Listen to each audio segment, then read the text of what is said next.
Welcome to next exam. आज है 4 अगस्त 2024 और 4 अगस्त 2024 से करंट अफेयर्स के जितने भी इंपॉर्टेंट क्वेश्चन बन सकते हैं सारे हम इस वीडियो में डिस्कस करेंगे और हर क्वेश्चन से रिलेटेड इंपॉर्टेंट फैक्ट भी मैं आपको बताऊंगा, तो आप पूरा वीडियो बहुत ध्यान से देखिए। लास्ट में मैं आपसे क्वेश्चन पूछूंगा, उसका आंसर आपको कमेंट बॉक्स में बताना है। आज के इस वीडियो की पीडीएफ फाइल आप इस वीडियो के डिस्कशन से डाउनलोड कर सकते हैं। पीडीएफ आप हमारे टेलीग्राम ग्रुप से भी डाउनलोड कर सकते हैं। टेलीग्राम ग्रुप पर आपको सारी पीडीएफ एक साथ मिल जाएंगी और टेलीग्राम ग्रुप का लिंक मैंने इस वीडियो के डिस्क्रिप्शन में दे दिया है, तो आप उस लिंक पर क्लिक करके टेलीग्राम ग्रुप ज्वाइन कर सकते हैं। तो चलिए स्टार्ट करते हैं। पहला क्वेश्चन है, हाल ही में भारतीय अंगदान दिवस कब मनाया गया है? तो भारतीय अंगदान दिवस ये हर साल 3 अगस्त को मनाया जाता है। तो इस क्वेश्चन का बे ऑप्शन सही है। अच्छा, पहले इसे 27 नवंबर को मनाया जाता था, लेकिन अब इसे हर साल 3 अगस्त को मनाया जाता है। 2022 में राष्ट्रीय अंग और ऊतक प्रत्यारोपण संगठन ने हर साल 3 अगस्त को भारतीय अंगदान दिवस मनाने का निर्णय लिया। तो 2023 से इसे अब हर साल 3 अगस्त को मनाया जाता है। उससे पहले इसे 27 नवंबर को मनाया जाता था। और यहाँ पे ध्यान रखना, ये भारतीय अंगदान दिवस है। और अगर आपसे पूछ ले कि विश्व अंगदान दिवस कब मनाया जाता है, तो वो 13 अगस्त को मनाया जाता है। तो अब दोनों आप लिंक कर लो, 3 अगस्त को भारतीय अंगदान दिवस और 13 अगस्त को विश्व अंगदान दिवस। अच्छा, अगस्त में अभी 1 अगस्त को राष्ट्रीय पर्वतारोहण दिवस और वर्ल्ड लंग कैंसर डे मनाया गया। 2 अगस्त को दादरा एवं नगर हवेली मुक्ति दिवस मनाया गया। यही अभी तक अगस्त के इम्पोर्टेंट डे मनाए गए हैं। वैसे मैं हर बार जब भी इम्पोर्टेंट डे आएगा आपको रिवाइज कराऊंगा। ये जरूर याद रखना, भारतीय अंगदान दिवस 3 अगस्त को और वर्ल्ड अंगदान दिवस 13 अगस्त को। और मैं आपसे बोलता हूँ, डेली मॉर्निंग में उठकर सबसे पहले अपने लिए एक टारगेट फिक्स करो, चाहे छोटा सा ही टारगेट फिक्स करो, लेकिन डेली मॉर्निंग में उठकर सबसे पहले अपने लिए एक टारगेट फिक्स करो और फिर अपना पूरा दिन उस टारगेट को अचीव करने में लगा दो। आपकी लाइफ ऑटोमेटिकली अच्छी हो जाएगी। नेक्स्ट क्वेश्चन है, हाल ही में भारत में एलएनजी यानी कि लिक्विड नेचुरल गैस का दूसरा सबसे बड़ा आपूर्तिकर्ता कौन बना है? तो भारत में लिक्विड नेचुरल गैस यानी कि तरलीकृत प्राकृतिक गैस का दूसरा सबसे बड़ा आपूर्तिकर्ता अमेरिका बना है। तो इस क्वेश्चन का ए ऑप्शन सही है। लिक्विफाइड नेचुरल गैस भी इसे कहते हैं। तो एलएनजी का दूसरा सबसे बड़ा आपूर्तिकर्ता अमेरिका बना है। अच्छा, सबसे बड़ा दूसरा आपूर्तिकर्ता अमेरिका है। पहले नंबर पे अभी भी यूएई है। कौन है? यूएई। अमेरिका कतर को पीछे छोड़ के अब दूसरे नंबर पे पहुंचा है। पहले कतर दूसरे नंबर पे था। तो अब याद रखिए, यूएई फर्स्ट पे है और अमेरिका सेकंड पे है। अब अमेरिका तो अभी सांस्कृतिक संपत्तियों को लौटाने और संरक्षण के लिए भारत और अमेरिका के बीच द्विपक्षीय समझौता हुआ है। दुनिया का सबसे बड़ा नौसैनिक अभ्यास रिमपैक ये अमेरिका में शुरू हुआ। दक्षिण कोरिया, जापान और अमेरिका ने त्रिपक्षीय बहुडोमेन अभ्यास शुरू किया है।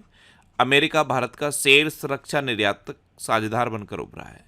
अच्छा, अमेरिका के राष्ट्रपति ने अप्रवासियों को नागरिकता देने के लिए नए प्लान पैरोल इन प्लेस की घोषणा की और अमेरिका ने भारत को 31 प्रीडेटर ड्रोन बेचने की मंजूरी दी है। अच्छा, भारत और अमेरिका के बीच कौन कौन सी डिफेंस एक्सरसाइज होती हैं? कोप इंडिया, टाइगर ट्रम्प, वज्र प्रहार और युद्ध अभ्यास। ये मैं इतनी बार रिवाइज करा चुका हूँ कि इसी फ्लो में आपको याद हो जानी चाहिए। लेकिन याद कब होंगी? जब मेरे साथ आप बोला करो। जैसे मैं पूछूं कि भारत और अमेरिका के बीच कौन कौन सी डिफेंस एक्सरसाइज होती है, तो तुरंत माइंड में आना चाहिए कोप इंडिया, टाइगर ट्रम्प, वज्र प्रहार और युद्ध अभ्यास। इस तरह से जब आपके माइंड में आएगा तो ये आपको हमेशा याद रहेगा। नेक्स्ट क्वेश्चन है, हाल ही में कौन ICAR CMFRI के निदेशक नियुक्त हुए हैं? तो ये डॉक्टर ग्रेंसन जॉर्ज नियुक्त हुए। तो उस क्वेश्चन का सी ऑप्शन सही है। ये हैं डॉक्टर ग्रेंसन जॉर्ज और यही ICAR और CMFRI। ICAR की फुल फॉर्म क्या है? Indian council of agricultural research. CMFRI की फुल फॉर्म क्या है? Central marine fisheries research institute. तो ICAR CMFRI के निदेशक डॉक्टर ग्रेंसन जॉर्ज नियुक्त हुए। नेक्स्ट क्वेश्चन है, हाल ही में कौन मुक्केबाजी में भारत के सबसे कम उम्र के ओलंपिक रेफरी बने? तो ये बने कबीलन साई अशोक। तो उस क्वेश्चन का डी ऑप्शन सही है। ये हैं कबीलन साई अशोक। यही ओलंपिक में मुक्केबाजी में भारत के सबसे कम उम्र के रेफरी बने हैं। अच्छा, कल ही मैंने आपको बताया कि संजय शुक्ला ने राष्ट्रीय आवास बैंक के प्रबंध निदेशक का पदभार संभाला है। सतीश झा को ईस्टर्न कोलफील्ड्स लिमिटेड का सीएमडी नियुक्त किया गया है। विकास लखेरा ने असम राइफल्स के महानिदेशक के रूप में पदभार ग्रहण किया है। सेना की चिकित्सा सेवा की पहली महिला डीजी साधना सक्सेना बनी है।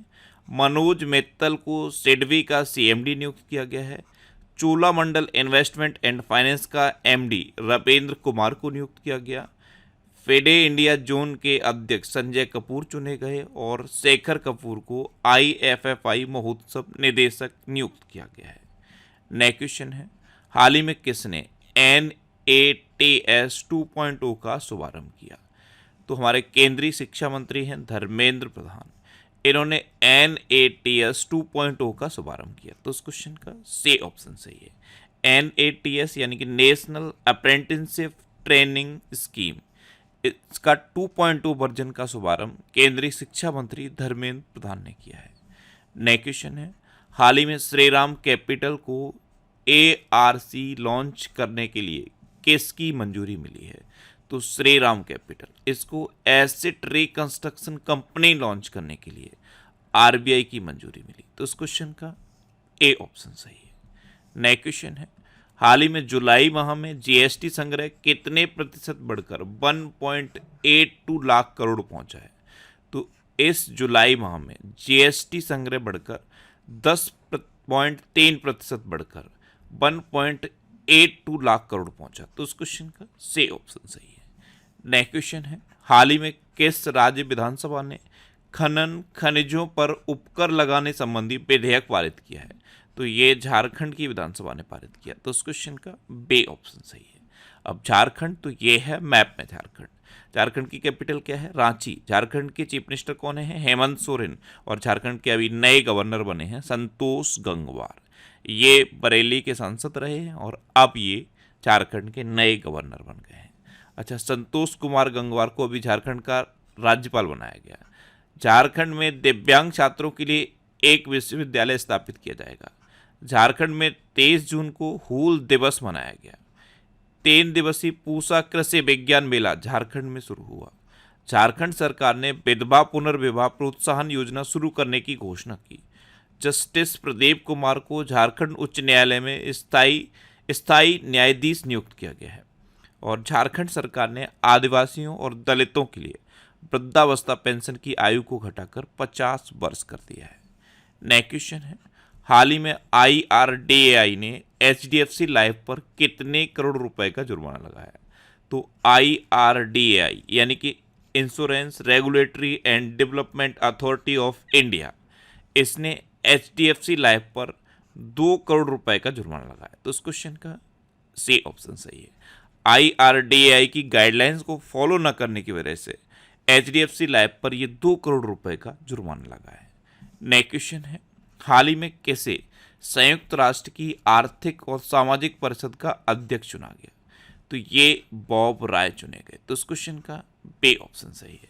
ये हैं बॉब राय और यही संयुक्त राष्ट्र की आर्थिक और सामाजिक परिषद के अध्यक्ष चुने गए। नेक्स्ट क्वेश्चन है, हाल ही में डेनियल सेल्जनिक का निधन हुआ है। वे कौन थे? तो डेनियल सेल्जनिक ये एक हॉलीवुड के फिल्म निर्देशक थे और अभी इनका निधन हो गया। तो उस क्वेश्चन का सी ऑप्शन सही है। ये थे डेनियल सेल्जनिक, ये हॉलीवुड फिल्म निर्देशक थे और अभी इनका निधन हुआ है।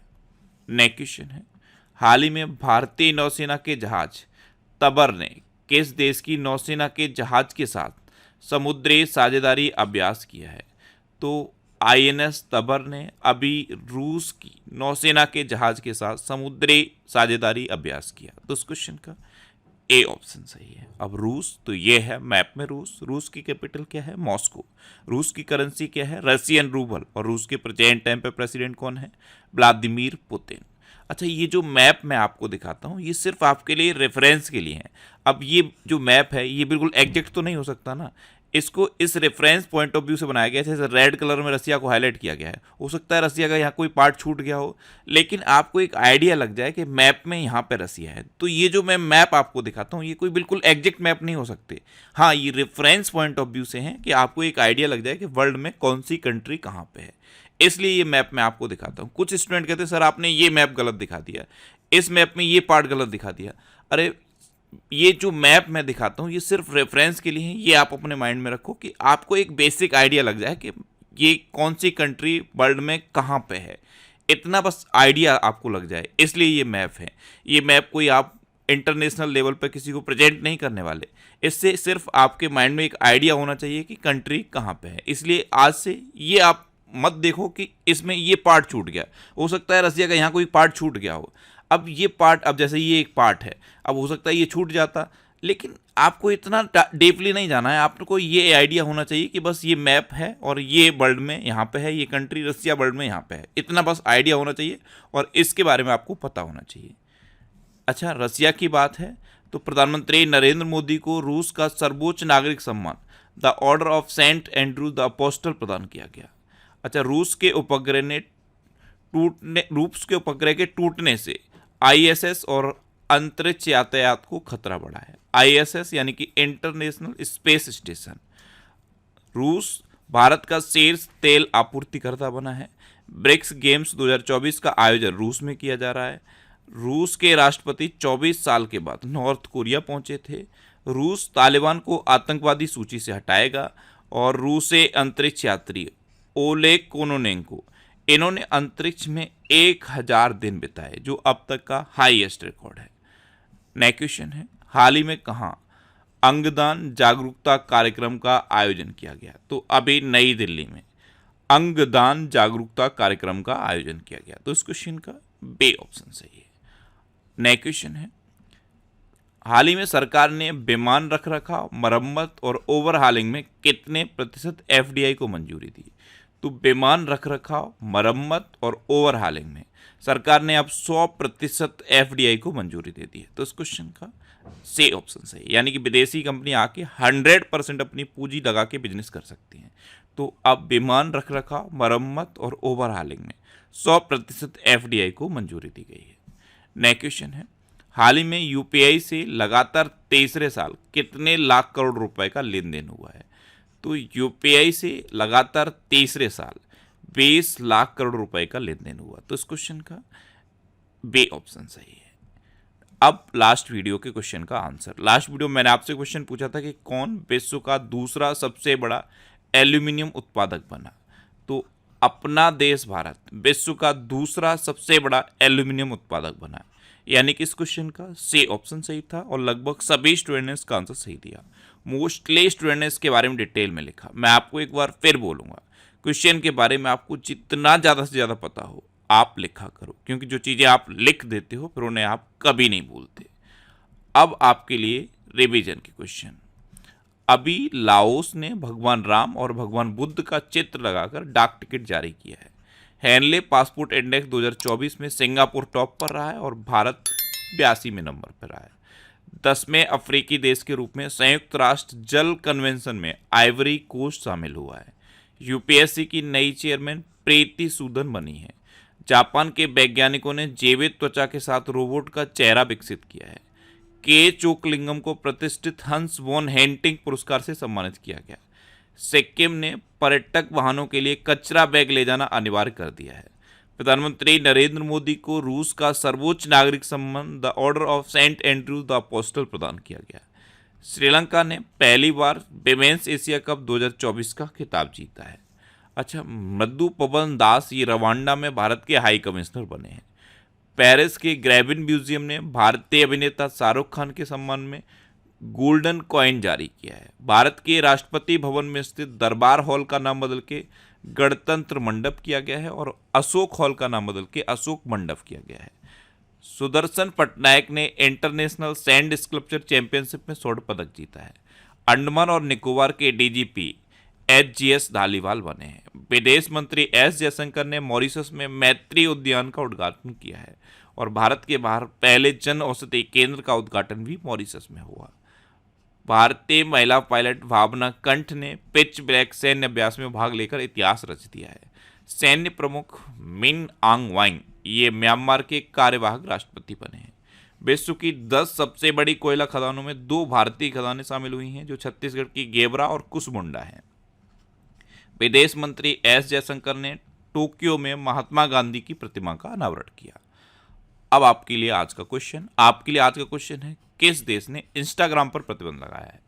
4 ऑप्शन दिए गए हैं, इनमें से आपको अपना आंसर बताना है। और इसके अलावा हम हमारे फेसबुक पेज पर previous year question daily post करते हैं, तो आप फेसबुक पर नेक्स्ट एग्जाम सर्च करके हमारा फेसबुक पेज ज्वाइन कर सकते हैं, क्योंकि प्रीवियस ईयर क्वेश्चन आपको बहुत हेल्प करते हैं। अगर आपको किसी क्वेश्चन में कोई डाउट होता है या आपको अपने करियर से रिलेटेड भी कोई प्रॉब्लम है, तो आप इंस्टाग्राम, फेसबुक और एक्स पर इंद्रेश आरसी सर्च करके आप मेरे साथ जुड़ सकते हैं और कोई भी डाउट, कोई भी confusion without any hesitation discuss कर सकते हैं। तो ये था आज का हमारा करंट अफेयर्स का वीडियो। आपको ये वीडियो कैसा लगा प्लीज़ कमेंट बॉक्स में जरूर बताना। और अगर अभी तक भी आपने हमारे इस चैनल को सब्सक्राइब नहीं किया है तो इसे आप सब्सक्राइब कर लीजिए। आपको इस चैनल से निश्चित ही मदद मिलेगी।